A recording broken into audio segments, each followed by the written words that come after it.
والصلاة والسلام على سيد المرسلين اما بعد فاعوذ باللہ من الشیطان الرجیم بسم اللہ الرحمن الرحیم. پڑھیے الصلاة والسلام علیک یا رسول اللہ وعلى آلک واصحابک یا حبیب اللہ. الصلاة والسلام علیک یا نبی اللہ وَعَلَىٰ آلِكَ وَأَصْحَابِكَ يَا نور اللہ. میٹھے میٹھے اسلامی بھائیوں اور مدنی چینل کے ناظرین، پیارے آقا مدینے والے مصطفیٰ صلی اللہ تعالی علیہ وسلم کا فرمان عظمت نشان ہے. کیا خوبصورت انعام ہے، کیا پیارا اعلان ہے کہ نبی پاک فرماتے، جس کا مضمون ہے کہ بے شک بروز قیامت تم میں سے میرے سب سے زیادہ نزدیک وہ ہوگا، most closest on the day of judgment. نبی پاک علیہ الصلوۃ والسلام سے وہ کون ہوگا؟ سرور کائنات علیہ الصلوۃ والسلام فرماتے ہیں جو مجھ پر سب سے زیادہ درود پاک پڑھنے والا ہوگا. یعنی درود پاک آپ جتنا پڑھتے ہیں نبی پاک سے قیامت کے دن گویا اتنا قریب ہو جاتے ہیں. تو قیامت کا دن تو مشکلوں کا، پریشانیوں کا، ڈیفیکلٹی کا ڈے ہوگا، لیکن جو اس دن کونین کے والی، شافع روز محشر، intercessor of the day of judgement کے قریب ہو جائے گا، کلوز ہو جائے گا، تو اس کے لیے تو کام آسان ہو جائیں گے نا. تو میں بھی نیت کروں اور آپ بھی نیت کریں کہ انشاءاللہ چلتے پھرتے اٹھتے بیٹھتے کثرت کے ساتھ درود پاک پڑھیں گے. اللہ پاک مجھے بھی اور آپ کو بھی کثرت سے درود پاک پڑھنے کی توفیق عطا فرمائے. آئیے مل کر محبت کے ساتھ درود پاک پڑھ لیں. صلو علی الحبیب صلی اللہ تعالی علی محمد صلی اللہ علیہ وسلم. سو مچ بلیسڈ منتھ، بہت ہی زیادہ مبارک مہینہ ہمارے درمیان ہے. Allah's noble رسول صلی اللہ تعالی علیہ وسلم stated as regards to the holy month of Shaban, Shaban is my month and Ramadan is the month of Allah Azza wa Jal. نبی پاک فرماتے ہیں کہ شعبان میرا مہینہ ہے اور رمضان اللہ کا مہینہ ہے. تو اس سے زیادہ ایک عاشق رسول کے لیے اس مہینے کی اور کیا سگنیفیکنس ہوگی اور کیا اس کی خوبصورتی بیان کی جائے کہ رب العالمین کے حبیب صلی اللہ تعالی علیہ وسلم خود فرما رہے ہیں کہ شعبان میرا مہینہ ہے. عاشق رسول کے لیے تو یہی کافی ہے اس مہینے سے محبت کرنے کے لیے کہ جس نبی سے محبت ہے، جو پیارے آقا ہمارے بیلوڈ ہیں، ان کا پیارا مہینہ، ان کا مہینہ جو ہے وہ شعبان کا مہینہ ہے. سیدی غوث اعظم رضی اللہ تعالیٰ عنہ شعبان کے ان 5 حروف کے بارے میں کیا خوب فرماتے ہیں کہ شین سے مراد شرف یعنی بزرگی کے ہیں، عین فار علو، عین کے معنی بلندی کے ہیں، اینڈ با فار بر یعنی کائنڈنس اینڈ بینیولنس، یعنی با سے مراد بھلائی ہے، بر ہے، نیکی ہے. الف فار الفت افیکشن، الف سے مراد محبت ہے.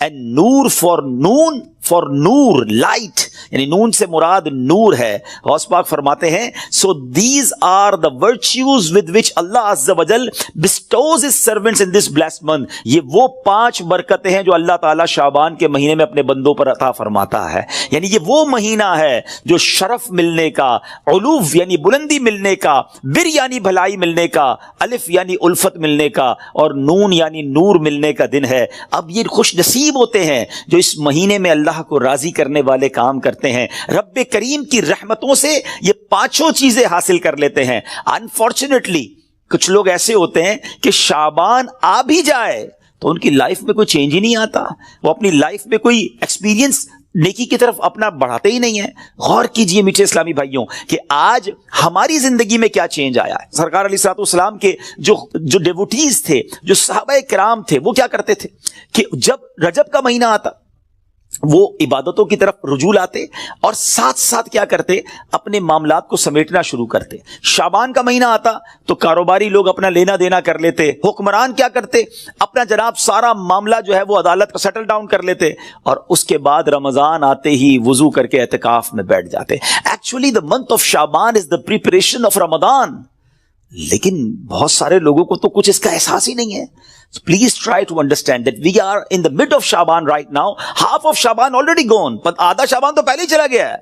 اب آدھا ہی تو رہ گیا ہے جس میں برکتیں لوٹنی ہیں اور جس میں اللہ کریم کی رحمتیں ہم سب نے حاصل کرنی ہیں. مزید سنتے ہیں انشاءاللہ کہ شعبان المعظم کی کیا خوبصورت فضائل ہیں اور نبی پاک علیہ الصلوۃ والسلام کا اس میں ایٹیٹیوڈ کیا تھا, پیارے آقا کا اس میں انداز کیا تھا. نبی پاک کا سب سے زیادہ پسندیدہ مہینہ بی بی عائشہ فرماتی ہیں شعبان کا ہے. میرے آقا اس میں روزے رکھتے رکھتے رکھتے اس کو رمضان سے ملا دیتے. اللہ اکبر. اللہ کے حبیب علیہ الصلوۃ والسلام اتنے روزے رکھتے. اچھا یہ کیوں رکھتے تھے؟ What is the reason behind this? ذرا یہ بھی سن لیجئے کہ نبی پاک علیہ الصلوۃ والسلام ہماری تعلیم کے لیے کیا شاندار جملہ ارشاد فرماتے ہیں. سیدنا اسامہ بن زید رضی اللہ تعالیٰ عنہ said, I asked یا رسول اللہ صلی اللہ تعالیٰ علیہ وسلم, I see that you observe fast more extensively in the month of Shaban than any other month. حضور میں آپ کو دیکھتا ہوں کہ آپ باقی تمام مہینوں سے زیادہ شعبان میں روزوں کی کثرت فرماتے ہیں. یقیناً اس میں رمضان کے روزے تو الگ ہیں, باقی مہینوں کی بات ہو رہی ہے. The Holy Prophet صلی اللہ تعالیٰ علیہ وسلم replied, it is a month between Rajab and Ramadan. یہ مہینہ ہے جو رجب اور رمضان کے درمیان ہے. People are neglectful to it. لوگ اس سے غفلت میں ہیں. In this month the deeds of people are ascended towards Allah Azza wa Jal. یہ وہ مہینہ ہے جس میں اللہ کی بارگاہ میں بندوں کے اعمال پیش کیے جاتے ہیں. And I love that my deeds to ascended in a state when I am observing fast. میں چاہتا ہوں جب میرے اعمال اللہ کی بارگاہ میں پیش کیے جائیں اس وقت میں روزے سے ہوں. آپ ذرا سوچئے میٹھے اسلامی بھائیوں, اللہ کے حبیب علیہ الصلوۃ والسلام جن کے صدقے میری اور آپ کی مغفرت ہونی ہے. ہم پڑھتے ہیں نا تیرے صدقے میں آقا سارے جہان کو دین ملا. آقا کے صدقے تو ایمان ملا ہے, مگر یہ ہماری تعلیم ہے کہ نبی پاک فرماتے ہیں کہ میری خواہش یہ ہے کہ جب میرے اعمال اللہ کی بارگاہ میں پیش ہوں تو میں روزے سے ہوں. اب یہ سکھا رہے ہیں, ہمیں بتا رہے ہیں کہ دیکھو اعمال پیش ہونے کی رات ہے. اس رات بندوں کے اعمال اللہ کی بارگاہ میں پیش ہوتے ہیں. میں پوچھنا چاہتا ہوں اسلامی بھائیوں سے, ہم سب کو پتا ہے ہمارے اعمال میں کیا ہے, کتنی خطائیں ہیں, کتنی بے شرمیاں ہیں, کتنے جرم ہیں. کیا ہمیں کچھ آج شرم آ رہی ہے؟ کیا یہ فیلنگز ہیں کہ یا اللہ کچھ بھی نہیں ہے؟ آج ہمارے اعمال تیرے دربار میں آ رہے ہیں, ہم جانتے ہیں اس میں اپنے کالے کر دیے اپنے نامہ اعمال, کچھ نہیں مالک تیری بارگاہ میں پیش کرنے کو.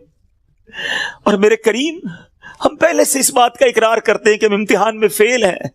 وی آر لاسٹ یا اللہ عز و جل. مگر مالک آج مغفرت کی رات ہے, آج رحمت کی رات ہے.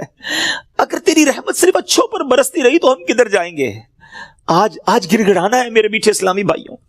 آج کی رات وہ رات ہے, روایتوں میں مضمون ملتا ہے کہ آج آسمان دنیا سے یہ ندا دی جاتی ہے کہ ہے کوئی مانگنے والا کہ اس کی مراد پوری کی جائے. ہے کوئی مغفرت کا طلبگار کہ اس کو اس کی مغفرت کر دی جائے. ہے کوئی توبہ کرنے والا کہ اس کی توبہ قبول کی جائے. تو آج تو اعلان ہو رہا ہے نا, لیکن کیا ہم اس کیفیت میں ہیں؟ کیا ہم اللہ کی بارگاہ میں اس طرح گڑ گڑا رہے ہیں کہ مولا بس آج معاف کر دیجیے؟ ورنہ حالت تو یہ ہے, وہ پنجابی شاعر لکھتے ہیں نا, جے میں ویکھاں عملہ ولے کچھ نہیں میرے پلے. کچھ ہے ہی نہیں, ایوری تھنگ لاسٹ. ہم نے ساری زندگی بیکار کاموں میں تو گزاری, نیکیاں کی تو اس میں اخلاص نہیں, ریاکاری. جے میں ویکھاں عملہ ولے کچھ نہیں میرے پلے, پر جے ویکھاں میں رحمت رب دی بلے بلے بلے. اس رات کا احادیث میں کس انداز سے ذکر ہوا. The mother of believer سیدتنا عائشہ صدیقہ رضی اللہ تعالی عنہا stated, I heard that holy prophet صلی اللہ تعالی وسلم saying, Allah Azza wa Jal opens the portal of mercy in 4 nights. Bibi Aisha کہتی ہے میں نے نبی پاک علیہ الصلوۃ والسلام سے سنا ہے کہ اللہ اپنی رحمتوں کے دروازے, رحمتوں کی جو برسات ہے وہ ان 4 راتوں میں برساتا ہے. مضمون حدیث ہے. نمبر 1, the night of عید الاضحیٰ, وہ رات جو عید الاضحیٰ سے پہلے آتی ہے. نمبر 2, the night of عید الفطر, جس کو چاند رات ہم کہتے ہیں. رمضان کے بعد جو رات آتی ہے صبح عید ہوتی ہے. یہاں میں عرض کرتا چلوں کہ وہ رات بھی تو کچھ دنوں میں آئے گی, مگر اس رات کیا ہوتا ہے؟ طوفان بدتمیزی ہوتا ہے. یہ رحمت کی رات ہے, یہ مغفرت کی رات ہے. Number 3, Bibi Aisha said that 15th night of Shaban, as in this night the names of those destined to die this year. 15 شعبان کی رات, اور اس رات اس سال مرنے والوں کے نام بھی لکھے جاتے ہیں. provision of sustenance of people, and the names of those who shall perform Hajj that year are inscribed.